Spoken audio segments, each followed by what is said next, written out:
আচ্ছা, পাহাড়িদের এই যে বাসে ওঠার যে স্টাইল সেটা দেখায় আপনাদেরকে। দেখতে পাচ্ছেন একটা পাহাড়ির লোক উঠছে কি চমৎকার ভাবে, আবার একই ভাবে নেমে আসছে।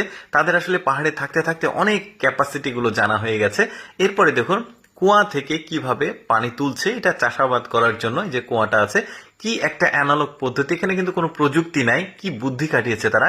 তারপরে দেখুন ওরা বাড়ি বানায়, দেখতে পাচ্ছেন এগুলো হচ্ছে সরিষার যে গাছ থাকে, সরিষা মাড়াই করার পর ওই গাছগুলো কাদাতে সুন্দরভাবে চোবাচ্ছে, তারপর সেগুলো দিয়ে কিন্তু মাটির বাড়ি তৈরি করছে, তবে ছাউনিটা তৈরি করছে ওইটা দিয়ে। তারপরে দেখুন ওরা নিজেদের জামা কাপড় শাড়ি এগুলো নিজেরাই বানায়, কিভাবে বানাচ্ছে দেখতে যাচ্ছেন, বেশ চমৎকার। কিন্তু এই যে দেখতে পাচ্ছেন ওরা কাপড় বানাচ্ছে, এটা দিয়ে শাড়ি হবে, গামছা হবে, তারপরে ওদের পোশাক আশাক এগুলো হবে। পাহাড়িরা যে শুধুমাত্র ওদের বাড়িঘর খারাপ হয় তা কিন্তু না, ওদের বাড়িঘরও কিন্তু উন্নত হয়। তারপরে দেখুন পাহাড়ি অঞ্চলে মাছ ধরার একটা সিস্টেম, দেখুন বালির মধ্যে চিংড়ি মাছ বের করছে ওরা, কি চমৎকার। সম্ভবত পানি শুকিয়ে গেছে, পাহাড়ি নদীর পানি, তো বালির মধ্যে চিংড়ি মাছগুলো লুকিয়ে ছিল, ওরা শুধু বের করে নিচ্ছে, কি